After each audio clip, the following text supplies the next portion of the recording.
Hey there guys, welcome back. In front of me I have the successor to the Pixel 4a made by Google.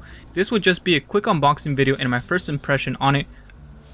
I will be putting my SIM card in this phone and use it daily, so let me know if there's any questions you would like me to cover on my full review.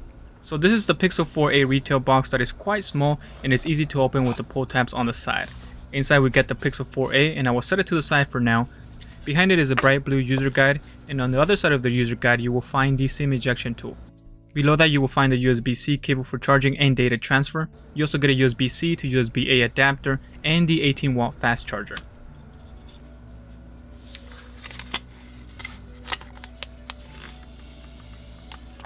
The Pixel 4a feels very small and lightweight.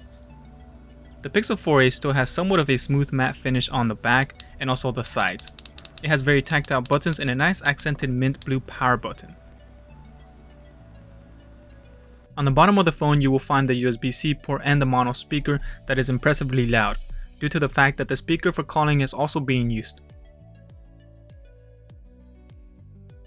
I am very impressed with the display. They did it this time around. They finally got rid of the thick bezels and it looks great. You get more screen to body ratio now. The phone is very easy to hold and easy to use one-handed. The display isn't curved, so it looks like it will be easy to get a full adhesive tempered glass for cheap. The Pixel 4a has kept a 3.5mm headphone jack just like the Pixel 3a, and that is awesome. You will be able to plug in your headphones and charge the phone at the same time without the needs of adapters. The Pixel 4a has the same design layout on the back as the Pixel 4, so long to the dual tone back. You will be missed. The Pixel 4a was very snappy right out of the box. I didn't notice any lag at all. The fingerprint sensor on the back is fast at unlocking your phone, and it's also very easy to reach.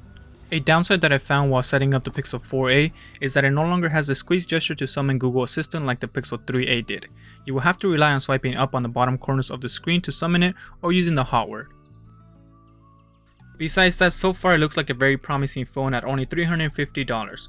I will be taking more pictures with the Pixel 4a to show you on my full review, so stay tuned for that.